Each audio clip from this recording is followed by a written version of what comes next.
ಆತ್ಮೀಯರೇ ನಮಸ್ಕಾರ. ನಾನು ದೇವರಾಜ್ ರೆಡ್ಡಿ, ಜಲತಜ್ಞ, ಚಿತ್ರದುರ್ಗದ ಜಿಯೋ ರೈನ್ ವಾಟರ್ ಬೋರ್ಡ್ ಸಂಸ್ಥೆಯ ಮುಖ್ಯಸ್ಥ. ನಾನು ಹೇಳುವಂಥ ಒಂದು ವಿಶೇಷವಾದ ಸ್ಟೋರಿ ಅಂತಂದರೆ, ಇವತ್ತು ರೈತರು ಸಾಕಷ್ಟು ನಮ್ಮ ವಿಡಿಯೋಗಳು ನೋಡಿದ ಮೇಲೆ ಕೇಳ್ತೀರಿ, ಸರ್ ಯಾವ ಬೆಳೆ ಬೆಳೆದರೆ ನಮಗೆ ದುಡ್ಡು ಜಾಸ್ತಿ ಸಿಗುತ್ತೆ, ಅತಿ ಹೆಚ್ಚು ದುಡ್ಡು ಕೊಡುವಂಥ ಕೃಷಿ ಯಾವುದು ಅಂತ ಕೇಳುವಾಗ ಖಂಡಿತ ಒಂದು ಉತ್ತರ ಇದೇ ಉತ್ತರ. ಏನಂದರೆ, ಒಂದು ಎಕರೆಯಲ್ಲಿ ಸುಮಾರು 5 ಲಕ್ಷಕ್ಕೂ ಹೆಚ್ಚು ಸಂಪಾದನೆ ಮಾಡುವಂತಕ್ಕಂಥ ಒಂದು ಕಾನ್ಸೆಪ್ಟ್. ಏನು ಸರ್, 1 ಎಕರೆಯಲ್ಲಿ 5 ಲಕ್ಷನ? ಖಂಡಿತ ಆಶ್ಚರ್ಯ ಆಗುತ್ತೆ ಎಲ್ರಿಗೂ. ಇದನ್ನು ನಾನು ಹೇಳ್ತಕ್ಕಂಥದ್ದಲ್ಲ, ಪ್ರಾಕ್ಟಿಕಲಾಗಿ ಪ್ರೂವ್ ಮಾಡಿರ್ತಕ್ಕಂಥವ್ರು ಕುಮಾರಸ್ವಾಮಿಯವರು, ನಾಗಮಂಗಲ ತಾಲೂಕಿನ ಕುಮಾರಸ್ವಾಮಿಯವರು ಎಷ್ಟು ಅಚ್ಚುಕಟ್ಟಾಗಿ ಚಿಕ್ಕ ಅರ್ಧ ಎಕರೆ, 1/4 ಎಕರೆ, 1 ಎಕರೆಗೆ ತಾಕಳನ್ನ ಮಾಡಿಕೊಂಡು ಸಾವಿರಾರು ಜನ ವಿದ್ಯಾರ್ಥಿಗಳಿಗೆ ಒಂದು ತರಬೇತಿಗಳನ್ನು ಕೊಟ್ಟು ಅಚ್ಚುಕಟ್ಟಾಗಿ ಯಾವ ಥರ ದುಡ್ಡನ್ನು ಮಾಡಬೇಕನ್ನೋದ್ರ ಬಗ್ಗೆ ಇವ್ರನ್ನ ಹೆಸರೇ ಫೇಮಸ್ ಆಗಿದೆ, ವೆಜಿಟೇಬಲ್ ಕುಮಾರಸ್ವಾಮಿ ಅಂತೇಳಿ. ಈ ವಿಡಿಯೋ ನೋಡಿ ಅವರಿಂದಲೇ ಹೆಚ್ಚಿನ ಮಾಹಿತಿ ಇದೆ, ನೋಡ್ತಾ ಹೋಗೋಣ.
ನಾನು ಸಾತೇನಹಳ್ಳಿ ಕುಮಾರಸ್ವಾಮಿ ಅಂತ. ನಮ್ಮೂರು ಸಾತೇನಹಳ್ಳಿ, ನಾಗಮಂಗಲ ತಾಲೂಕು, ಮಂಡ್ಯ ಜಿಲ್ಲೆ. ನಾನು ಒಬ್ಬ ಕೇಂದ್ರ ಸರ್ಕಾರಿ ನೌಕರಿಲಿ ಇದ್ದೆ. ಆದರೆ ಕೇಂದ್ರ ಸರ್ಕಾರಿ ನೌಕರಿಗೆ ಇನ್ನು 15 ವರ್ಷ ಇದ್ದಂಗೆ ವಾಲಂಟ್ರಿ ರಿಟೈರ್ಮೆಂಟ್ ತಗೊಂಡು ನಾನು ನೈಸರ್ಗಿಕ ಕೃಷಿ ಮಾಡೋದಕ್ಕೆ ಬಂದೆ. ನೈಸರ್ಗಿಕ ಕೃಷಿ ಮಾಡೋದಕ್ಕೆ ಬರೋದಕ್ಕೆ ಕಾರಣ ಏನು ಅಂದರೆ, ಕೃಷಿಕ ಎಲ್ಲೂ ಸಹ ಯಶಸ್ವಿ ಆಗ್ತಾ ಇರಲಿಲ್ಲ. ಅದಕ್ಕೋಸ್ಕರ ನಾನು ಅದ್ರ ಬಗ್ಗೆ 100 ಪುಸ್ತಕಗಳು, 100 ರೈತರು, ಎಲ್ಲ ವಿಶ್ವವಿದ್ಯಾನಿಲಯಗಳು ಎಲ್ಲ ಭೇಟಿ ಮಾಡಿ ನನ್ನದೇ ಆದ ಒಂದು ಮಾಡೆಲ್ಲು ಮಾಡಿದೆ ತರಕಾರಿಗೆ. ಉದ್ದೇಶ ಏನು ಅಂದರೆ, ಮಿಶ್ರ ಬೆಳೆಗಳನ್ನು ಬೆಳಿಬೇಕು ಮತ್ತು 1 ಎಕರೆನ ಒಂದೇ ಸಲ ಮಾಡಬಾರ್ದು ಅಂತ. ಏಕೆಂದರೆ ಅದಕ್ಕೆ ಲೇಬರು, ಕೆಲಸದ ಆಳುಗಳು ಜಾಸ್ತಿ ಬೇಕು ಮತ್ತು ಮಾರುಕಟ್ಟೆ ಮಾಡೋದಕ್ಕೂ ಕಷ್ಟ ಆಗುತ್ತೆ. ಅದಕ್ಕೋಸ್ಕರ 1 ಎಕರೆನ 16 ಭಾಗ ಮಾಡಿದೆ. 2.5 ಕುಂಟೆನ 1 ವಾರಕ್ಕೆ ಮಾಡೋದು ಅಂತ. ಮತ್ತು ಅದರಲ್ಲಿ 6 ಬೆಡ್ಗಳು ಬರ್ತವೆ, 100 ಅಡಿ ಉದ್ದ, 3 ಅಡಿ ಅಗಲದ 6 ಬೆಡ್ಗಳು ಬರ್ತವೆ. ಅದನ್ನು ದಿವ್ಸಕ್ಕೆ 1 ಬೆಡ್ಡನ್ನು ನಾವು ಗಂಡ ಹೆಂಡ್ತಿಯರೇ ಮಾಡೋ ಥರ ನಾನು ಮಾಡಿಕೊಂಡೆ. 6 ದಿವಸ 6 ಬೆಡ್ಗಳನ್ನು ಮಾಡೋದು, 1 ದಿವಸ ನಾವು ಮಾರುಕಟ್ಟೆ ಮಾಡೋದು ಇದನ್ನು. ಆದರೆ ಈ ಮಾರುಕಟ್ಟೆನ ಆದಷ್ಟು ನಮ್ಮ ಸ್ಥಳೀಕರಿಗೆ ಮಾರುವೆ. ವಾರಕ್ಕೆ 5 kg ತರಕಾರಿ, 5 ಕಟ್ಟು ಸೊಪ್ಪು, ತಿಂಗಳಿಗೆ 20 kg ತರಕಾರಿ, 20 ಕಟ್ಟು ಸೊಪ್ಪು, 1200 ರೂಪಾಯಿ ದರದಲ್ಲಿ ನಮ್ಮ ಸ್ಥಳೀಕರಿಗೆ, ಅವರು ಸಂತೆಯಲ್ಲಿ ಹೋಗಿ ತೊಗೊಂಬರ್ತಿದ್ರು. ಅದ್ರ ಬದಲು ನಾನೇ ಅವ್ರ ಮನೆಗೆ ಮಾರಾಟ ಮಾಡೋ ಥರ ನಮ್ಮ ಅಕ್ಕಪಕ್ಕದ ಮನೆಗಳು, ನಮ್ಮೂರು, ನಮ್ಮ ಹೋಬಳಿ, ನಮ್ಮ ತಾಲೂಕು, ಇಲ್ಲೇ ಮಾರಾಟ ಮಾಡೋದಕ್ಕೆ ಪ್ರಾರಂಭ ಮಾಡಿದೆ. ಇದು ಭಾಳ ಲಾಭದಾಯಕ ಆಯಿತು ನನಗೆ. ನಾನು ನೆಲಮಂಗಲದಲ್ಲಿ ಇದ್ದಾಗ ನನಗೆ ಒಂದೇ ವರ್ಷದಲ್ಲಿ 20 ಲಕ್ಷ ಸಿಕ್ತು. ಆವಾಗ ಆನಂತರ ಎಷ್ಟು ಎಕರೆಯಲ್ಲಿ ಅದು? 1 ಎಕರೆಯಲ್ಲಿ. 1 ಎಕರೆಯಲ್ಲಿ. 1 ಎಕರೆನಲ್ಲಿ ಎಷ್ಟು ಅವಧಿಯಲ್ಲಿ? 1 ವರ್ಷದಲ್ಲಿ. 1 ವರ್ಷದಲ್ಲಿ. ಆನಂತರ ಬಂದು ಇದನ್ನು ಭಾಳ ಮಾಡಿಫೈಡ್ ಮಾಡಿ ಭೂಮಿ ಫಲವತ್ತತೆ ಆದರೆ ಇನ್ನೂ ತುಂಬ ಚೆನ್ನಾಗಿ ಬರುತ್ತೆ ಅಂತ ಒಂದೇ ಬೆಡ್ಡಲ್ಲಿ 400 kg ಬೆಳೆದು 1 kgಗೆ 50 ರೂಪಾಯಿ ನನಗೆ ಒಂದು ಕಂಪ್ನಿ ಮಾಡಿ ಮಾರಾಟ ಮಾಡೋದಕ್ಕೆ ಪ್ರಾರಂಭ ಮಾಡಿದ್ರು ಬೆಂಗಳೂರಿನಲ್ಲಿ. ಮಾರ್ಕ್ಗಳಲ್ಲಿ ಇಡೋದು, ಅಲ್ಲಿ ಬಂದು ಅವ್ರಿಗೆ ಎಷ್ಟು ಬೇಕೋ ತರಕಾರಿಗಳನ್ನು ಹಾಕೋದು ಅವರು. 1 kgಗೆ 50 ರೂಪಾಯಿನಂತೆ 10 kg ತೊಗೊಂಡ್ರೆ 500 ರೂಪಾಯಿ ಕೊಡೋರು. 10 ಕಟ್ಟು ಸೊಪ್ಪು ತೊಗೊಂಡ್ರೆ 20 ರೂಪಾಯಿ ನಂಗೆ 20 ರೂಪಾಯಿ ಕೊಡೋರು. ಹೀಗೆ ಮಾಡಿ ಒಂದು ಬೆಡ್ಗೆ ಈಗ 400 kg ಇಳುವರಿ ಬಂದು 50 ರೂಪಾಯಿ ನಂಗೆ ಮಾಡಿದ್ರೆ ಒಂದು ಬೆಡ್ಡಲ್ಲಿ 4 ತಿಂಗಳಿಗೆ 20,000 ಬರೋ ಥರ ಮಾಡಿದೆ. ಅಲ್ಲಿ 1 ಎಕರೆಗೆ 5 ಲಕ್ಷ ಬರೋ ಥರ ಮಾಡಿದೆ. ಆದರೆ ಮುಂದೆ ಏನಾಯಿತು, ಕರೋನಾ ಬಂದ್ಬಿಡ್ತು ನನಗೆ. ಆವಾಗ ನಾನು ಬೆಳೆಯೋಕ್ಕೂ ಆಗಲಿಲ್ಲ, ಮಾರೋದಕ್ಕೂ ಆಗಲಿಲ್ಲ. ಆನಂತರ ಸ್ವಲ್ಪ ಮಳೆ ಪ್ರಾರಂಭ ಆಯಿತು, ಬೆಳೆಯೋಕ್ಕಾಗಲ್ಲ, ಆರೋಗ್ಯ ಸುಧಾರಣೆ ಆಗಿ ಇವಾಗ ನಾನು ಈ ಜಮೀನನ್ನೇ 10 ಜನ ಹುಡುಗ ಸ್ಟೂಡೆಂಟ್ಗಳಿಗೆ ಭಾಗ ಮಾಡಿಕೊಡ್ತೀನಿ. ಒಬ್ಬರಿಗೆ 4 ಕುಂಟೆ. ಯಾವ ಸ್ಟೂಡೆಂಟ್ಸ್ ಅವರು? ಅವರು ಇಲ್ಲ, ಯಾರು ಬೇಕಾದ್ರೂ ಬರ್ಬೋದು, ಏಜ್ ಲಿಮಿಟ್ ಇಲ್ಲ, ಎಜುಕೇಷನ್ ಇಲ್ಲ, ಏನು ಬೇಕಿಲ್ಲ, ಯಾರು ಬೇಕಾದ್ರೂ ಅಡ್ಮಿಷನ್ ಆಗ್ಬೋದು. ಫಸ್ಟ್ ಅವ್ರು 50,000 ಸೆಕ್ಯೂರಿಟಿ ಡಿಪಾಸಿಟ್ ಮಾಡಬೇಕು. 6 ತಿಂಗಳಲ್ಲಿ 4 ಕುಂಟೆಯಲ್ಲಿ 1 ಲಕ್ಷ ಸಂಪಾದನೆ ಮಾಡೋದು ಹೇಳ್ಕೊಡ್ತೀವಿ. 4 ಕುಂಟೆಯಲ್ಲಿ 1 ಲಕ್ಷ ಸಂಪಾದನೆ ಮಾಡೋದು. ನನಗೆ ಅವ ಡಿವೈಡಿಂಗ್ ಮಾಡ್ಕೋತೀವಿ. ನಮ್ಗೆ 50,000, ಅವ್ರಿಗೆ 50,000. ಅವ್ರು ಕಟ್ಟಿಟ್ಟು ಸೆಕ್ಯೂರಿಟಿ ಡಿಪಾಸಿಟ್ ಅವ್ರಿಗೆ ವಾಪಸ್ ಸಿಗಬೇಕು. ಆ ಥರ ಮಾಡಿ ಈಗ ಪ್ರಾಯೋಗಿಕವಾಗಿ 1 ಎಕರೆನಲ್ಲಿ 10 ಹುಡುಗರಿಗೆ ನಾನು ಟ್ರೈನಿಂಗ್ ಕೊಡ್ತಾ ಇದ್ದೀನಿ. ವಾರಕ್ಕೆ ಒಂದೇ ದಿವಸ ಬರೋದು, ಯಾವ ದಿವಸನೂ ಬರಲ್ಲ. ಬೆಳಗ್ಗೆ 7 ಗಂಟೆಗೆ ಬರ್ತಾರೆ, ಮಧ್ಯಾಹ್ನ 2 ಗಂಟೆಗೆ ಅವ್ರಿಗೆ 2 ಜನಕ್ಕೆ 1 ಬೆಡ್ ಕೊಟ್ಟಿದ್ದೀನಿ, ರೆಡಿ ಬೆಡ್ ಕೊಟ್ಟಿದ್ದೀನಿ. ಅವ್ರಿಗೆ ಕೆಲಸ ಸಸಿ ನೆಡೋದು, ಬೀಜ ಹಾಕ್ಬಿಟ್ಟು ಹೊರಟೋಗ್ತಾರೆ. ಇನ್ನು ವಾಟರ್ ಮ್ಯಾನೇಜ್ಮೆಂಟು, ನ್ಯೂಟ್ರಿಯೆಂಟ್ಸ್ ಎಲ್ಲ ನಾನು ನೋಡ್ಕೊಳ್ತೀನಿ. ಮತ್ತು ಮಾರಾಟದ ವ್ಯವಸ್ಥೆನೂ ಅವ್ರಿಗೆ ವಹಿಸ್ಬಿಟ್ಟಿದ್ದೀನಿ. ಮಾರಾಟ ಮಾಡಿ ಅವರು ನಮಗೆ ದುಡ್ಡು ತಂದು ಕೊಡೋದು ಅಂತ ಮಾಡಿದ್ವಿ. ಇದಕ್ಕೆಲ್ಲ ಅಗ್ರಿಮೆಂಟ್ಸು ಎಲ್ಲ ಮಾಡಿಸಿದ್ದೀನಿ. ಮುಂದೆ ಇದು ಸಕ್ಸಸ್ ಆದರೆ ಇನ್ನು ಹೆಚ್ಚಿನ ಜಮೀನಲ್ಲಿ ಮಾಡೋಣ ಅಂತ ಇದ್ದೀನಿ. ಮತ್ತು ಇದ್ರ ಜೊತೆಗೆ ನಾನು 4 ಕುಂಟೆ, 2.5 ಕುಂಟೆಗೂ ಬೆಳೆಯೋದು ಮಾಡಿದ್ದೀನಿ. 2.5 ಕುಂಟೆ ಬೆಳೆದ್ರೆ 1 ತಿಂಗಳಿಗೆ 25,000 ಸಿಗೋ ಥರ ಮಾಡಿದ್ದೀನಿ. 5 ಕುಂಟೆ ಬೆಳೆದ್ರೆ 50,000. 10 ಕುಂಟೆಲಿ ಅವ್ರು ಏನು ತರಕಾರಿ ಬೆಳೆದ್ರೆ ವಾರಕ್ಕೆ ಒಂದೇ ದಿವಸ ಅವೆಲ್ಲ ಕೆಲಸ ಮಾಡೋದು. 1 ಲಕ್ಷ ಸಿಗೋ ಥರ ಮಾಡಿದ್ದೀನಿ. ಮಿಶ್ರ ಬೆಳೆಗಳು ನಮ್ಮದು 30ರಿಂದ 40 ತರಕಾರಿಗಳನ್ನು ಬೆಳೆಯೋದು. Minimum 30 variety. ಮಿನಿಮಮ್ 30, ಮ್ಯಾಕ್ಸಿಮಮ್ 40ರಿಂದ 50 ತರಕಾರಿಗಳು. ಸುತ್ತ ಈ ಸಿಗುಂಬಳ, ಬೂದ್ಗುಂಬಳ, ಈ ಥರ ಚಪ್ಪರಕ್ಕೆ ಎಲ್ಲ ಬೇಲಿಗೆ ಹಬ್ಬಿಸ್ತೀವಿ. ಚಪ್ಪರದ ಮೇಲೆಲ್ಲ ಸೀಮೆ ಬದನೆಕಾಯಿ, ತೊಂಡೆಕಾಯಿ, ಬಸಳೆ ಈ ಥರದವು ಹಬ್ಬಿಸ್ತೀವಿ. ಮತ್ತು ಇದು ವಿದೇಶಿ ತರಕಾರಿನೂ ಬೆಳಿತೀವಿ, ಬ್ರಕೋಲಿ ಈ ಥರ ಎಲ್ಲ ಮಿಕ್ಸು. ಎಷ್ಟು ಅವಶ್ಯಕತೆ ಇದೆ ಮಾರ್ಕೆಟ್ಗೆ ಅಷ್ಟನ್ನು ಬೆಳೆಯೋದು. ಮತ್ತು ಇದೆಲ್ಲ ಬೆಳೆಯೋಕ್ಕೆ ಎಲ್ಲ ರೈತರು ಹೇಳ್ತಾರೆ ಔಷಧಿ ಹೊಡೆಯೋದಲ್ಲೇ ಬೆಳೆಯೋಕ್ಕಾಗಲ್ಲ ಅಂತ ಹೇಳ್ತಾರೆ. ಅದನ್ನು ನಾನು ಔಷಧಿ ಹೊಡೆಯೋದೇ ಇಲ್ಲ. ಕಾರಣ ಏನು ಅಂತ ಅಂದರೆ, ಪ್ರಪಂಚದಲ್ಲಿ ಇರೋದೇ 2 ಕೀಟಗಳು, ಒಂದು ಸಸ್ಯಾಹಾರಿ ಕೀಟ, ಒಂದು ಮಾಂಸಾಹಾರಿ ಕೀಟ. ಸಸ್ಯಾಹಾರಿ ಕೀಟ ಅದು ಆಹಾರಕ್ಕೋಸ್ಕರ ನಮ್ಮ ತರಕಾರಿಗಳನ್ನ ತಿನ್ನುತ್ತೆ. ಅದಕ್ಕೆ ನಾನೇನು ಮಾಡ್ತೀನಿ, ಒಂದು ಬೆಡ್ಡಲ್ಲಿ 2 ಕಡೆಗೂ ಸಾಸಿವೆ ಹಾಕ್ಬಿಡ್ತೀನಿ. ಆ ಸಾಸಿವೆನ ತಿಂತದೇವೇನ ನಮ್ಮ ಕೋಸ ಆಗಲಿ, ನಮ್ಮ ಟೊಮೊಟೊ ಆಗಲಿ ಯಾವುದನ್ನು ತಿನ್ನಲ್ಲ ಅದು. ಆಮೇಲೆ ಅದರಲ್ಲಿ ಹರಳು ಹಾಕ್ತೀನಿ. ಹರಳಲ್ಲಿ ಎಣ್ಣೆ ಕಾಳು, ಹರಳನ್ನು ತಿನ್ನುತ್ತೆ. ಮತ್ತು ಅಲ್ಲೇ ಮೊಟ್ಟೆ ಇಡುತ್ತೆ, ಅಲ್ಲಿ ಮರಿಗಳಾಯ್ತವೆ. ಅದ್ರ ಮೇಲೆ ಕೂತ್ಕೊಂಡಂಥ ಪಕ್ಷಿಗಳು ಅದನ್ನು ತಿಳ್ಕೊಂಡು ಹೊಡಾಯ್ತವೆ, ವಂಶಾಭಿವೃದ್ಧಿ ಆಗಲ್ಲ. ಮತ್ತು ಇಡೀ ಜಮೀನಿಗೆಲ್ಲ ಒಂದು ಬೆಡ್ಗೆ 20ರಂತೆ ಚೆಂಡು ಹೂವು ಹಾಕ್ತೀನಿ. ಆ ಚೆಂಡು ಹೂವಿನ ರೆಪೆಲೆಂಟ್ ಅದಕ್ಕೆ ಯಾವಸ್ನಾಗೆ ಕೀಟಗಳು ಬರಲ್ಲ, ಆ ವ್ಯವಸ್ಥೆ ಮಾಡ್ತೀನಿ. ಮತ್ತು ನೀರಿನ ವ್ಯವಸ್ಥೆ ಒಂದು ಬೆಡ್ಗೆ 2 ಲ್ಯಾಟ್ರಲ್ ಹಾಕ್ತೀನಿ, 40 ಸೆಂಟಿಮೀಟ್ರ್ 40 ಸೆಂಟಿಮೀಟ್ರ್ ಇರೋದು. ಮತ್ತು ಒಂದು ಸ್ಪ್ರಿಂಕ್ಲರು ಹಾಕ್ತೀನಿ. ಸ್ಪ್ರಿಂಕ್ಲರು ಮತ್ತು ಡ್ರಿಪ್ಪು ಎರಡನ್ನೂ ವ್ಯವಸ್ಥೆ ಮಾಡ್ತೀವಿ. ನಾನು ಒಂದು ದಿವಸದಲ್ಲಿ 10 ನಿಮಿಷದ ಮೇಲೆ ನೀರು ಕೊಡಲ್ಲ. ಪ್ರತಿ ದಿವಸ 10 ನಿಮಿಷ ಅಷ್ಟೇ ನೀರು ಕೊಡೋದು. ಯಾಕೆಂದರೆ ಮಣ್ಣನ್ನು ಹಿಂಡಿದ್ರೆ ನೀರು ಬರಬಾರ್ದು, ಕೈ ತೇವಾಗಬೇಕು. ಆ ಥರ ನೀರನ್ನ ಮೇಂಟೈನ್ ಮಾಡಿದರೆ ಬೆಳೆಗಳು ತುಂಬ ಚೆನ್ನಾಗಿ ಬರ್ತವೆ. ಮತ್ತು ಮಳೆ ಹೆಚ್ಚಾದರೆ ರೈನ್ ಕವರ್ ಹಾಕ್ತೀವಿ. ಮತ್ತು ಬೇಸಿಗೆನಲ್ಲಿ ಬಿಸಿಲು ಜಾಸ್ತಿ ಆದರೆ ಕ್ರಾಪ್ ಕವರ್ ಹಾಕ್ತೀವಿ. ಆ ಬೆಳೆಗಳಿಗೆ ಯಾವುದೇ ತೊಂದರೆ ಆಗಬಾರ್ದು. ಈ ಥರ ಸಿಸ್ಟಮ್ಸ್ ಮಾಡಿ ನಾವು ತರಕಾರಿಗಳನ್ನು ಯಾವುದೇ ಲೇಬರ್ ಇಲ್ದಂಗೆ ಬೆಳಿತೀವಿ. ಯಾವ ಕೆಲಸಗಾರರು ಬೇಕಿಲ್ಲ. ಓಕೆ. ಆ ಥರ ಒಂದು ತರಬೇತಿನೂ ಕೊಡ್ತಾ ಇದ್ದೀನಿ. ಈ ಥರ ಒಂದು ತರಕಾರಿ ಬೆಳೆಯೋದು ತರಕಾರಿಗಳು ಈಗ ಮಾರ್ಕೆಟಲ್ಲಿ ಇದಕ್ಕೆ ಸಪ್ರೇಟ್ ರೇಟ್ ಇರ್ತದೆ ಹೇಗೆ?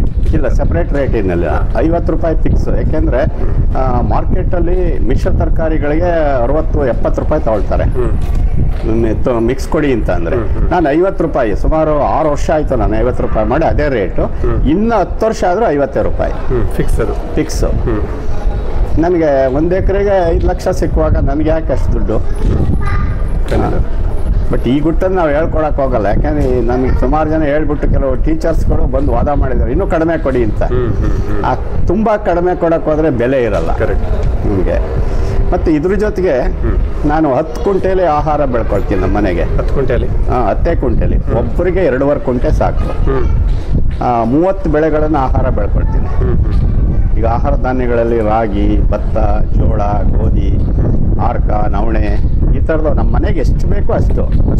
ಒಂದು 150 kg ರಾಗಿ, ಒಂದು 150 kg ಅಕ್ಕಿ, ಮತ್ತು ಒಂದು 20 kg ಆರ್ಕ, 20 kg ನವಣೆ, ಒಂದು 20 kg ಸಾಮೆ, ಗೋಧಿ ಒಂದು 50 ಅಥವಾ 20 kg ನಮ್ಮ ಮನೆಗೆ ಎಷ್ಟು ಬೇಕಷ್ಟು, ಜೋಳ ಒಂದು 20-30 kg, ಮತ್ತು ಬೇಳೆಕಾಳುಗಳು 40 kg ಬೆಳ್ಕೊಳ್ತೀನಿ. ದವಸ ಧಾನ್ಯಗಳಲ್ಲಿ 100 kg ಬೆಳ್ಕೊತೀನಿ, 400 kg ಬೆಳಿತೀನಿ. ಮತ್ತು ಬೇಳೆಕಾಳು 40 kg.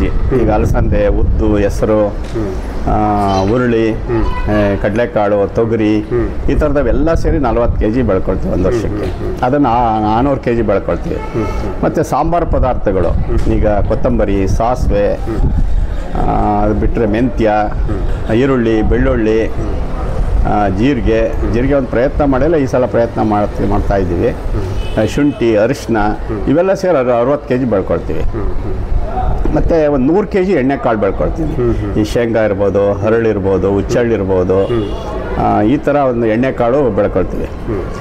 ನಮ್ಮ ಮನೆಯಿಂದ ಯಾವುದನ್ನು ಅಂಗಡಿಯಿಂದ ತರಬಾರ್ದು. ಅದು ಮೇನ್ ಉದ್ದೇಶ. 4 ಜನಕ್ಕೆ ಆಗುತ್ತೆ 10 ಕುಂಟೆಲ್ ಬೆಳೆದ್ರೆ. ಈಗ 400 kg ನಾವು ಧಾನ್ಯ ಬೆಳ್ಕೊಂಡ್ರೆ ದಿವಸಕ್ಕೆ 1 kg ಅಂತಾನೆ ಒಂದು ವರ್ಷ ಪೂರ್ತಿ ಆಗುತ್ತೆ. ಅದೇ ರೀತಿ ಬೇಳೆಕಾಳು ಒಂದು ದಿವಸಕ್ಕೆ ಒಂದು 150-200 ಗ್ರಾಮ್ ಹಾಕಿದರೆ ಸಾಂಬಾರು ಮಾಡ್ಬೋದು. ಮತ್ತು ಇನ್ನು ಸಾಂಬಾರು ಪದಾರ್ಥಗಳು ಎಣ್ಣೆಕಾಳು ಒಂದು 25 ಲೀಟ್ರ್ ಎಣ್ಣೆ ಬರುತ್ತೆ, ಒಂದು ವರ್ಷ ಪೂರ್ತಿ ಆಗುತ್ತೆ. ಹಾಗಾಗಿ ನಾನು ಇದನ್ನು ಫುಡ್ಡು ದುಡ್ಡು ಅಂತ ಇವೆರಡಿದ್ರೆ ಮನುಷ್ಯ ನೆಮ್ಮದಿಯಾಗಿ ಬದುಕ್ಬೋದು ಅಂತ. ಇಲ್ಲಿ ಸಾಕಷ್ಟು ದುಡ್ಡು ಸಿಗುತ್ತೆ ಮತ್ತು ನಮಗೆ ಸಾಕಾಗುವಷ್ಟು ಆಹಾರನೂ ಸಿಗುತ್ತೆ. ಈ ಕಾನ್ಸೆಪ್ಟ್ ಮಾಡಿ 2 ಬೆಳೆಗಳನ್ನು ಈಗ ಮಾಡಿದ್ದೀನಿ. ಇದು ಭೂಮಿ ಮೇಲೆ ಇದೆ ಇವೆಲ್ಲ ಬೆಳೆಗಳು, ಬಂದರೆ ನೋಡ್ಬೋದು ಅಲ್ಲಿ ಹೇಳ್ತೀನಿ. ಈಗ ಈ ಒಂದು ತರಕಾರಿ ಬೆಳೆ ಬಗ್ಗೆ ನೀವು ಸಾಕಷ್ಟು ಯೂತ್ಸ್ಗೆ, ವಿದ್ಯಾರ್ಥಿಗಳಿಗೆ ತರಬೇತಿಗಳು ಕೊಡ್ತೀವಿ ಅಂದರೆ, ಈಗ ನೀವು ದಕ್ಷಿಣ ಭಾರತ ಕರ್ನಾಟಕಕ್ಕಷ್ಟೇ ಸೀಮಿತನ, ಉತ್ತರ ಕನ್ನಡ ಯಾರು ಬೇಕಾದ್ರೂ ಬರ್ಬೋದು, ಯಾರು ಬೇಕಾದ್ರೂ. ಈಗ ನಿಮ್ಮನ್ನು ಸಂಪರ್ಕ ಮಾಡಬೇಕು ಅಂತಂದರೆ ನಿಮ್ಮ ವಿಳಾಸ ಸ್ವಲ್ಪ ಹೇಳ್ತೀರಾ? ನನ್ನ ಹೆಸರು ಸಾತೇನಹಳ್ಳಿ ಕುಮಾರಸ್ವಾಮಿ ಅಂತ. ಸಾತೇನಹಳ್ಳಿ ನಮ್ಮೂರ ಹೆಸರು. ಬಿಂಡಿಗೆನವಿಲೆ ಹೋಬಳಿ, ನಾಗಮಂಗಲ ತಾಲೂಕು, ಮಂಡ್ಯ ಜಿಲ್ಲೆ, 571802 ಪಿನ್ ಕೋಡು. ಮತ್ತು ನನ್ನ ಮೊಬೈಲ್ ನಂಬರು 9620962004. ನನ್ನನ್ನು ಯಾವಾಗಲೂ ಸಂಜೆ ಸಂಪರ್ಕ ಮಾಡಬೇಕು. ಟೈಮ್ ಹೇಳ್ಬಿಡಿ. 8 ಗಂಟೆ ಮೇಲೆ ಸಂಪರ್ಕ ಮಾಡಬೇಕು. ರಾತ್ರಿ 8 ಗಂಟೆ ಮೇಲೆ 9 ಗಂಟೆ ಎಷ್ಟೊತ್ತಾರೋ ಆಮೇಲೆ ಎಷ್ಟೊತ್ತಾರೋ ಆಗಲಿ. ಇಲ್ಲ, ನಿಮ್ಮದು ವಾಟ್ಸಪ್ ನಂಬರ್ ಇದೆಯಲ್ಲ, ಇದೇ ವಾಟ್ಸಪ್ ಮೆಸೇಜ್ ಇಲ್ಲ, ವಾಟ್ಸಪ್ ಮೆಸೇಜ್ ಮಾಡಿ ಅವರು ಸಂಪರ್ಕ ಮಾಡ್ಬೋದು. ಓಕೆ. ಯಾಕೆಂದರೆ ಬೆಳಿಗ್ಗೆ ನಮ್ಮ ತೋಟದಲ್ಲಿ ಕೆಲಸಗಳೇ ಇರ್ತದೆ, ಹಾಗಾಗಿ ಸಂಜೆ ಟೈಮ್ ಸೂಕ್ತವಾದ ಟೈಮ್. ಯಾಕಂದರೆ ಸಾಕಷ್ಟು ಜನ ನಮ್ಮ ವೀಕ್ಷಕರು ನಂಬರ್ ಸಿಕ್ಕ ತಕ್ಷಣ ಫೋನ್ ಮಾಡೋದಕ್ಕಿಂತಲೂ ಫೋನ್ ಮಾಡಿ 8 ಗಂಟೆಯಿಂದ ರಾತ್ರಿ 8ರಿಂದ 9. ಮತ್ತು ಮೊದಲು ಬಂದವ್ರಿಗೆ ಮೊದಲ ಆದ್ಯತೆ. ಧನ್ಯವಾದಗಳು. ಮತ್ತು ಇದ್ರ ಜೊತೆಗೆ ನಾನು ಪ್ಲಾಂಟೇಶನ್ ಕ್ರಾಪ್ಸ್ ತೆಂಗೊಳಗಡೆ 20 ಬೆಳೆ ಮಾಡಿದ್ದೀನಿ. ಇನ್ನು ಮಾಡೆಲ್ ಎಲ್ಲ ರೆಡಿ ಮಾಡಿದ್ದೀನಿ, ಮಾಡಬೇಕು. ಮತ್ತು ಹಣ್ಣಿನ ಬೆಳೆಗಳು 40ರಿಂದ 50 ಮಾಡಬೇಕು. ಮತ್ತು ಪ್ರಪಂಚದಲ್ಲಿ 10 ಬೆಳೆಗಳು ಅಂತ ನಾನು ಹೇಳೋದು. ಒಂದು ತರಕಾರಿ ಬೆಳೆ, ಒಂದು ಹಣ್ಣಿನ ಬೆಳೆ, ಆಹಾರ ಧಾನ್ಯ ಬೆಳೆ, ಮತ್ತು ಪ್ಲಾಂಟೇಶನ್ ಬೆಳೆ, ಹೂವಿನ ಬೆಳೆಗಳು, ಮತ್ತು ಔಷಧಿ ಬೆಳೆಗಳು, ಅದು ಬಿಟ್ಟರೆ ಇದು ಅರಣ್ಯ ಬೆಳೆಗಳು, ಮೇವು ಬೆಳೆಗಳು, ಮತ್ತು ವಾಣಿಜ್ಯ ಬೆಳೆಗಳು, ಮತ್ತು ಆರೋಮೆಟಿಕ್ ಪ್ಲಾಂಟ್ಸ್. ಇಷ್ಟೇ ಬೆಳೆಗಳು ಅಂತ ನಾನು ಹೇಳೋದು. 10 ಬೆಳೆಗಳು. 10 ಬೆಳೆಗಳು. 10 ಬೆಳೆ ಕೊಂಡ್ರೆ ಮನುಷ್ಯ ಸುಖವಾಗಿರೋದು. ಇದು 1 ಎಕರೆ ಒಳಗಡೆ 10 ಬೆಳೆನೂ ಮಾಡಬಹುದು. ಟೋಟಲಿ 250 ಬೆಳೆ ಆಗುತ್ತೆ ಇದು. ಓಕೆ. ಇದನ್ನು ನಾನು 5 ಎಕರೆನಲ್ಲಿ ಪ್ರಯತ್ನ ಮಾಡ್ತಾ ಇದ್ದೀನಿ. ಖಂಡಿತ ನಿಮ್ಮ ಮಾತುಗಳು ಕೇಳ್ತಾ ಇದ್ರೆ ಬಹಳಷ್ಟು ಜನ ನಮ್ಮ ವೀಕ್ಷಕರು ವಿಡಿಯೋ ನೋಡಿದ್ಮೇಲೆ ನಿಮ್ಮನ್ನು ಸಂಪರ್ಕ ಮಾಡ್ತಾರೆ. ಮತ್ತೆ ಎಸ್ಪೆಷಲಿ ನೀವು ಹೇಳಿದ ಪ್ರಕಾರ ಆ ಸಮಯದೊಳಗೆ ನಿಮ್ಮನ್ನು ಕಾಂಟ್ಯಾಕ್ಟ್ ಮಾಡ್ತಾರೆ.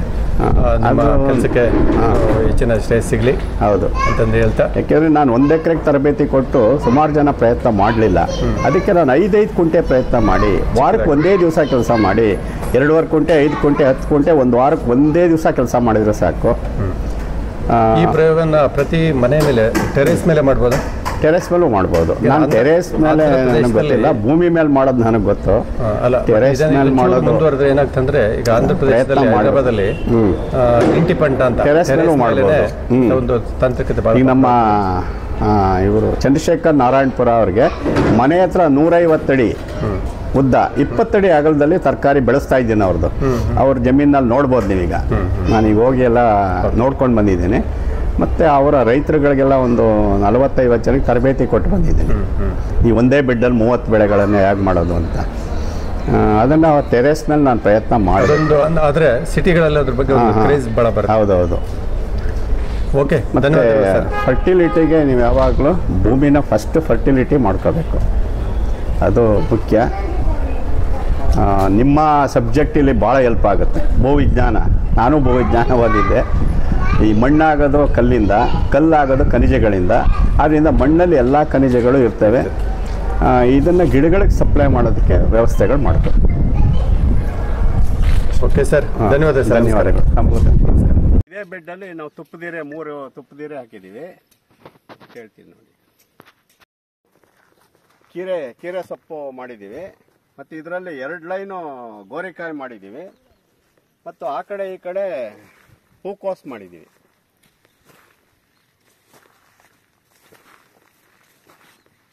ಇದರಲ್ಲಿ ಈ ಬೆಡ್ಡಲ್ಲಿ 6 ಥರ ಗಿಡ ತರಕಾರಿ: ಟೊಮೆಟೊ, ಬದನೆ, ಮೆಣಸಿನಕಾಯಿ, ಬೆಂಡೆಕಾಯಿ, ಗಿಡ ಬೀನ್ಸು ಮತ್ತು ಗೋರಿಕಾಯಿ. ಮತ್ತು 6 ಥರ ಗೆಡ್ಡೆ ತರಕಾರಿ: ಗೆಡ್ಡೆಕೋಸು, ಬೀಟ್ರೂಟು, ಮತ್ತು ಎಲೆಕೋಸು, ಕ್ಯಾರೆಟು, ಮೂಲಂಗಿ ಮತ್ತು ಹೂಕೋಸು.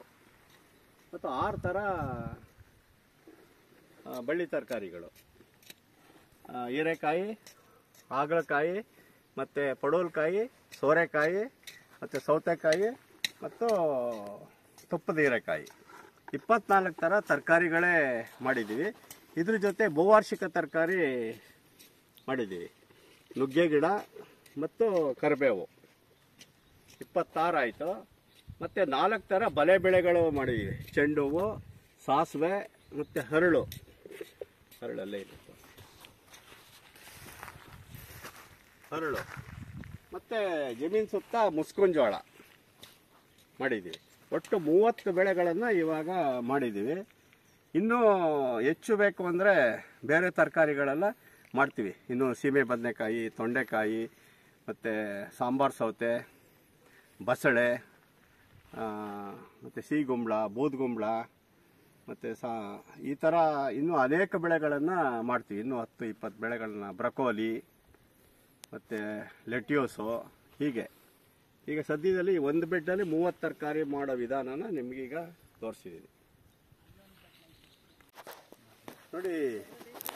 ಈ ಬೆಡ್ಡಲ್ಲಿ ಇಲ್ಲೊಂದು 15 ಅಡಿ ನಾವು ದಂಟು ಮಾಡಿದ್ದೀವಿ. ಒಂದೊಂದು ಅಡಿಗೆ ಒಂದೊಂದು ದಂಟು ಮಾಡಿದ್ದೀವಿ. ಮಧ್ಯ 2 ಲೈನು ಬೀನ್ಸ್ ಮಾಡಿದ್ದೀವಿ. ಒಂದೊಂದು ಅಡಿಗೆ ಒಂದೊಂದು ಬೀನ್ಸು, ಗಿಡ ಬೀನ್ಸನ್ನು ಮಾಡಿದ್ದೀವಿ. ಮತ್ತು ಆ ಕಡೆ ಈ ಕಡೆ ಕ್ಯಾರೆಟ್ ಮಾಡಿದ್ದೀವಿ. ಈ ಕಡೆ ಆ ಕಡೆ ಕ್ಯಾರೆಟನ್ನು ಮಾಡಿದ್ದೀವಿ. ಇದರಲ್ಲಿ 1 ಲೈನು ಸೌತೆ ಗಿಡ ಮಾಡಿದ್ದೀವಿ. 3 ಸೌತೆ ಗಿಡ ಮಾಡಿದ್ದೀವಿ. ಮುಂದೆ 20 ಲೈನು ಪಾಲಕ್ ಮಾಡಿರ್ತೀವಿ. ಪಾಲಕ್ ಸೊಪ್ಪು, ಒಂದೊಂದು ಅಡಿಗೆ ಪಾಲಕ್ ಸೊಪ್ಪು, 2 ಅಡಿಗೆ ಒಂದು ಬದನೆ ಮಾಡಿರ್ತೀವಿ. ಮತ್ತು ಆ ಕಡೆ ಈ ಕಡೆ ಬೀಟ್ರೂಟ್ ಹಾಕಿರ್ತೀವಿ. ಈ ಕಡೆ 20 ಬೀಟ್ರೂಟು, ಆ ಕಡೆ 20 ಬೀಟ್ರೂಟು, ಆ ಥರ ಹಾಕಿರ್ತೀವಿ. ಮತ್ತು ಇದ್ರ ಜೊತೆಲೂ ಚೆಂಡು ಹೂಗಳನ್ನು ಹಾಕಿರ್ತೀವಿ.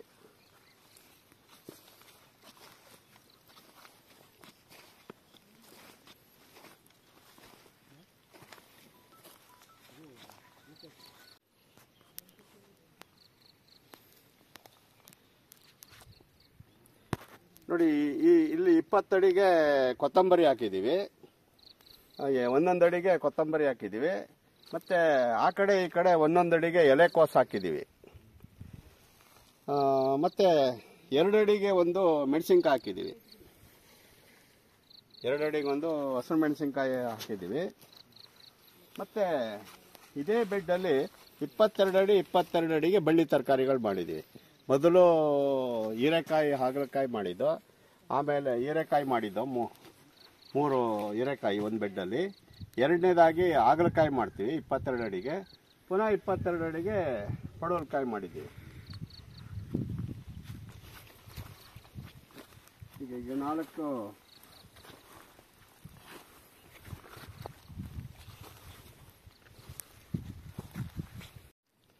ನೋಡಿ, ಈ ಬೆಡ್ಡಲ್ಲಿ ನಾವು ಮೊದಲನೇ 20 ಲೈನು ಮೆಂತ್ಯ ಮಾಡ್ತೀವಿ. 1 ಅಡಿಗೆ ಮೆಂತ್ಯ ಮಾಡ್ತೀವಿ. ಮತ್ತು 2 ಅಡಿಗೆ ಟೊಮೊಟೊ ಮಾಡ್ತೀವಿ. ಮತ್ತು 2 ಕಡೆ 1 ಅಡಿಗೆ ಗೆಡ್ಡೆಕೋಸು ಮಾಡ್ತೀವಿ ಇಲ್ಲಿ. ಆಮೇಲೆ ಇದ್ರ ಮಧ್ಯೆ ಈ ಕೀಟಗಳನ್ನು ಆಕರ್ಷಣೆ ಮಾಡೋಕ್ಕೆ ಚೆಂಡು ಹೂಗಳನ್ನು ಹಾಕಿರ್ತೀವಿ. ಮತ್ತು ಸಾಸಿವೆನೂ ಹಾಕಿರ್ತೀವಿ ಇಲ್ಲಿ ಸೈಡಲ್ಲಿ.